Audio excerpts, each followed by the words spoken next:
നമസ്കാരം. മലയാളി വാർത്തയിലേക്ക് സ്വാഗതം.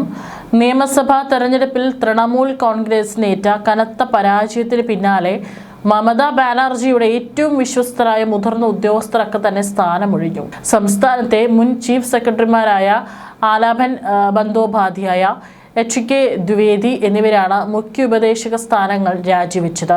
ഇവർക്ക് പുറമെ മമതയുടെ പ്രിൻസിപ്പൽ സെക്രട്ടറി മനോജ് പന്ത്, സാമ്പത്തിക വിദഗ്ധരായ അഭിരൂപ് സർക്കാർ എന്നിവരും രാജിവെച്ചു. അഡ്വക്കേറ്റ് ജനറൽ കിഷോർ ദത്ത നേരത്തെ തന്നെ ഗവർണർക്ക് രാജി സമർപ്പിച്ചിരുന്നു. നിയമസഭാ തെരഞ്ഞെടുപ്പിൽ 294 സീറ്റുകളിൽ 207ഓളം സീറ്റുകൾ നേടി BJP വൻ വിജയം നേടിയതോടെയാണ് ഭരണതലത്തിൽ വൻ മാറ്റങ്ങൾ ഉണ്ടായത്. ഭരണത്തിൽ നിർണായക സ്വാധീനമുണ്ടായിരുന്നവരാണ് രാജിവെച്ച IAS ഉദ്യോഗസ്ഥർ.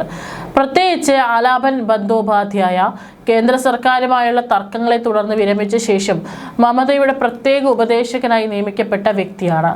സംസ്ഥാനത്ത് BJP സർക്കാർ അധികാരമേൽക്കാനിരിക്കെ തൃണമൂൽ സർക്കാരിന്റെ ഭാഗമായി പ്രവർത്തിച്ചിരുന്ന മറ്റു നിരവധി ഉദ്യോഗസ്ഥരും വരും ദിവസങ്ങളിൽ സ്ഥാനം ഒഴിഞ്ഞേക്കും എന്നാണ് റിപ്പോർട്ടുകൾ. പരാജയപ്പെട്ടെങ്കിലും താൻ രാജിവെക്കില്ലെന്നും പ്രതിപക്ഷ നിരയെ ശക്തിപ്പെടുത്തുമെന്നാണ് മമതാ ബാനർജി നിലവിൽ പ്രഖ്യാപിച്ചിരിക്കുന്നത്. വൻ വിജയം നേടിയതോടെ ഭരണതലത്തിൽ പ്രത്യക്ഷമായ മാറ്റങ്ങളാണ് ഉണ്ടായത്. നിർണായക സ്വാധീനമുണ്ടായിരുന്ന IAS ഉദ്യോഗസ്ഥരാണ് ഇപ്പോൾ മമതാ ബാനർജിയുടെ ഭരണത്തിൽ നിന്നും രാജിവെച്ചത്. കേന്ദ്ര സർക്കാരുമായുള്ള തർക്കങ്ങളെ തുടർന്ന് വിരമിച്ച ആലാപൻ ബന്ദോപാധ്യായ മമതയുടെ പ്രത്യേക ഉപദേശകനായി നിയമിക്കപ്പെട്ട വ്യക്തിയായിരുന്നു. BJP സർക്കാർ അധികാരത്തിലേറാൻ ഒരുങ്ങുന്നതിനിടെ ഭരണസിരാ കേന്ദ്രങ്ങളിലും അഴിച്ചുപണി തുടരുന്നു. തൃണമൂൽ സർക്കാരിന് കീഴിൽ സേവനമനുഷ്ഠിച്ചിരുന്ന നിരവധി ഉന്നത ഉദ്യോഗസ്ഥർ വരും ദിവസങ്ങളിൽ സ്ഥാനമൊഴിഞ്ഞേക്കുമെന്നാണ് റിപ്പോർട്ടുകൾ. ചിലർ പുതിയ സർക്കാർ ചുമതലയേൽക്കുന്നതിന് മുന്നോടിയായി ഭരണ സംവിധാനത്തിൽ വലിയ മാറ്റങ്ങളാണ് പ്രതീക്ഷിക്കുന്നത്. തെരഞ്ഞെടുപ്പിൽ പരാജയം നേരിട്ടെങ്കിലും മുഖ്യമന്ത്രി സ്ഥാനത്ത് നിന്ന് മാറില്ല എന്ന മമതയുടെ പ്രഖ്യാപനം രാഷ്ട്രീയ വൃത്തങ്ങളിൽ ചിരി പടർത്തുന്നുണ്ട്. പശ്ചിമ ബംഗാളിൽ രാഷ്ട്രപതി ഭരണം പ്രഖ്യാപിക്കട്ടെ എന്നാണ് ഇവരുടെ നിലപാട്. അതേസമയം തെരഞ്ഞെടുപ്പ് ഫലത്തിന് പിന്നാലെ തുടങ്ങിയ സംഘർഷത്തിൽ സംസ്ഥാനത്ത് 6ഓളം പേർ കൊല്ലപ്പെട്ടു. ഇവരിൽ ഇന്ന് BJP നേതാവ് സുവേന്ദു അധികാരിയുടെ പേഴ്സണൽ അസിസ്റ്റന്റ് ഉൾപ്പെടുന്നു എന്നുള്ള വാർത്തകളേറെ നടുക്കത്തോടെയാണ് നമ്മൾ കണ്ടത്.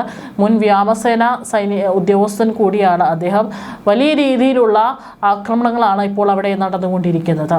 ഇപ്പോൾ ബംഗാളിലെ പ്രമുഖ BJP നേതാവ് സുവേന്ദു അധികാരിയുടെ വിശ്വസ്തനും അദ്ദേഹത്തിന്റെ പേഴ്സണൽ അസിസ്റ്റന്റുമായ ചന്ദ്രനാഥ് രത്തിന്റെ കൊലപാതകമാണ് ബംഗാളിനെ വീണ്ടും കലാപഭൂമിയാക്കുന്നത്.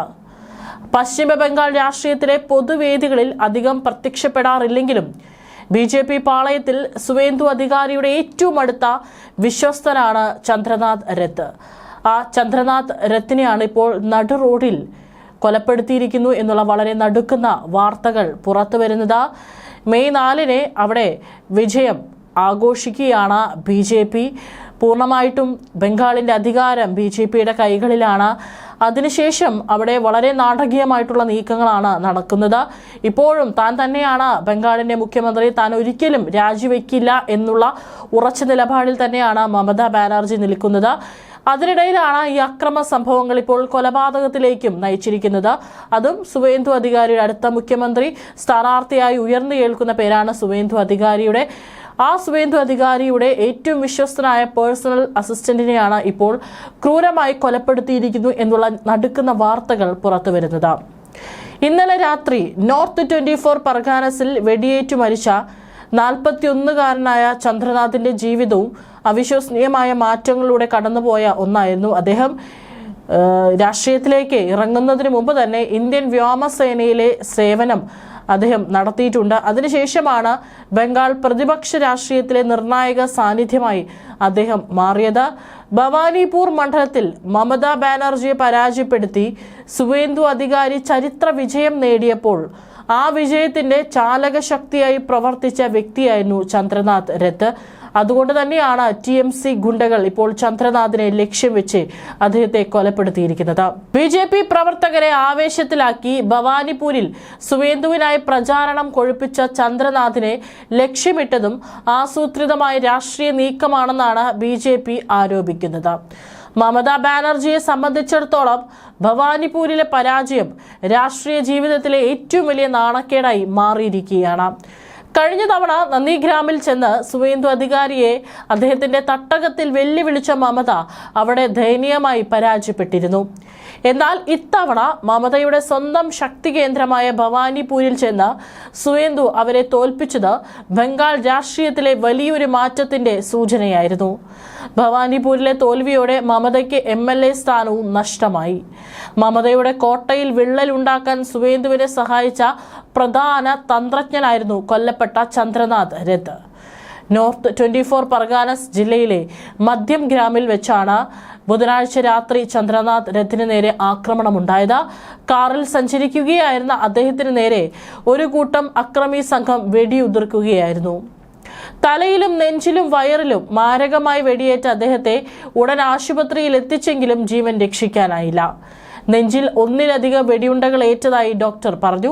വയറ്റിലും വെടിയേറ്റിട്ടുണ്ട്. അതൊക്കെ തന്നെ ഗുരുതരമായിട്ടുള്ള പരിക്കുകളായിരുന്നു. രഥിന്റെ ഡ്രൈവർക്കും വെടിയേറ്റിട്ടുണ്ട്. അദ്ദേഹം കൊൽക്കത്തയിലെ ഒരു ആശുപത്രിയിലേക്ക് മാറ്റിയിരിക്കുകയാണ്. അദ്ദേഹത്തിന്റെ നിലയും ഗുരുതരമായി തുടരുകയാണ്.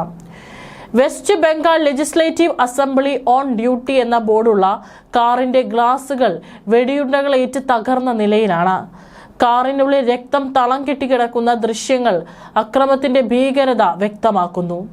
സുവേന്ദു അധികാരിയുടെ നിഴലായി കൂടെ ഉണ്ടായിരുന്ന ഒരാളെ കൊലപ്പെടുത്തിയതിലൂടെ, അതും പരസ്യമായി കൊലപ്പെടുത്തിയതിലൂടെ BJPക്കുള്ള ശക്തമായ മുന്നറിയിപ്പാണ് തൃണമൂൽ നൽകുന്നതെന്നാണ് രാഷ്ട്രീയ നിരീക്ഷകരും വിലയിരുത്തുന്നത്.